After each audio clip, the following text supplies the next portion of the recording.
আমরা যে লগ্ন লগ্ন বলি, লগ্ন কী? দেখুন, লগ্ন সাধারণভাবে আমরা বলি যে বৈবাহিক জীবন শুরুর আগে যে লগ্ন হয়, কোন লগ্নে বিয়ে হবে, লগ্নপত্র এইসব। কিন্তু জ্যোতিষ মতে লগ্ন কিন্তু আলাদা।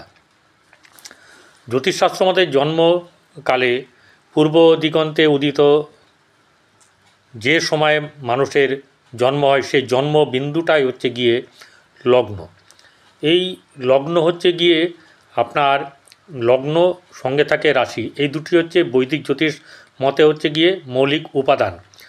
লগ্ন হতে মন ও দেহ, আর চন্দ্র হতে মন মানসিকতা বিচার করা হয়ে থাকে।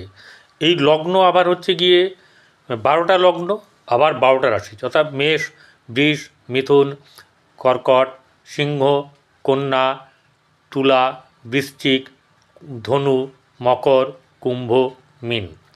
তো এই লগ্ন সাপেক্ষে আমরা কি করি, কোন ঘরে কে আছে, অর্থাৎ দ্বিতীয় লগ্ন থেকে দ্বিতীয় ভাব যদি ধনভাব বিচার করা হয়, ভাইয়ের ভাব, দাদার ভাব, এসব আমরা তৃতীয় থেকে মঙ্গল থেকে বিচার করি।